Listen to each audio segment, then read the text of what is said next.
We haven't seen a substantial update to the iPhone's camera in years. The last major upgrade came all the way back in 2011 when the iPhone 4S was released. Ever since then, the iPhone has stuck to that magic 8 megapixel threshold. That is until the iPhone 6S and 6S Plus came along. Hey, what's going on guys? I'm Marklin Sangan from Techno Buffalo, and in today's video we're going to find out whether or not the new iPhone 6S camera is really worth the upgrade. Equipped with a 12 megapixel iSight camera and a 5 megapixel FaceTime camera, is it really that much better than what we saw from last year's iPhones? The upgrade to a 12 megapixel sensor is a big deal for Apple. Not only will you be able to crop in on a photo a bit more, but the iPhone 6S and 6S Plus can finally film in 4K UHD since the sensor has enough resolution. The iPhone 6S also features live photos, which essentially captures a second before and after you take a photo. That's a really cool feature, though I personally don't think it's something I'll be using on a daily basis. Today we'll be comparing last year's iPhone 6 Plus against the new iPhone 6S Plus and see how the new flagship device performs in real-world tests. We'll be checking out low-light performance, autofocus performance, how it performs outdoors and indoor situations, and decide if the iPhone 6S Plus is really that much better. Let's start off with the autofocus performance. Apple said it added a state-of-the-art sensor, a new image signal processor, more advanced pixel technology, and focus pixels in the iPhone 6S Plus, which means you should get better focusing and image quality. After testing it out, Apple's not lying. Autofocus on the iPhone 6S Plus is pretty darn fast. The difference between last year's and this year's iPhone isn't entirely night and day, but it nails focusing just a tad bit quicker and more accurately, especially when you're getting up close and personal with your subjects. In low light situations, however, both phones still struggle to focus on subjects. They focus, but just not very quickly. In terms of software, both iPhones are identical with the exception of the Live Photos button and flash for the front-facing camera on the 6S Plus. But in terms of performance, the iPhone 6S Plus is just a tad bit faster when it comes to taking an actual photo thanks to that new A9 processor. Apple didn't really change the overall UI for the 6S Plus, it's still the same camera app we're used to using from previous iPhones.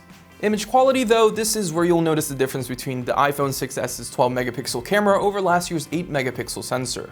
Cropping in on a photo, you'll see more details from the iPhone 6S Plus, whereas with last year's iPhone 6 Plus, it starts to get really pixelated when zooming in. Whether you're shooting indoors in good lighting conditions or outdoors, the overall uncropped zoomed out photos from the 6S Plus just looks way sharper. The iPhone 6S Plus also handles exposure a bit better and appeared to underexpose its images, which helps with more even highlights. In terms of color accuracy, the iPhone 6S Plus looks almost identical to the iPhone 6 Plus.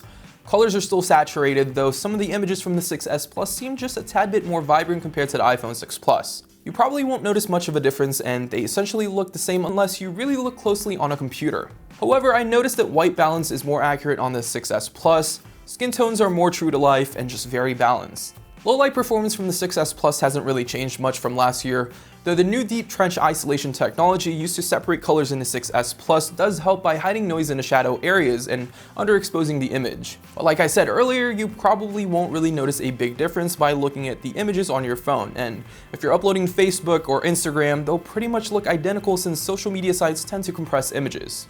When it comes to video recording, the iPhone 6S Plus can now record in 4K, which means you now have 4 times the resolution of a 1080p video. Also, the iPhone 6S Plus now stabilizes the video optically by using the built-in optical image stabilization, whereas last year OIS only worked when taking photos. While having 4K videos is great, it'll also take up twice the storage space on your iPhone, so just be aware of that when shooting 4K videos. However, shooting 4K on the iPhone 6S Plus is pretty impressive. There aren't a whole lot of artifacts popping up in the shadows, and the midtones and colors are very neutral, which should help grade the footage better. Unfortunately, Apple didn't change anything for those who like shooting in slow-mo. With the 6S Plus and 6 Plus, you'll only be able to shoot in 1080p at 120 frames per second or 720p at 240 frames per second.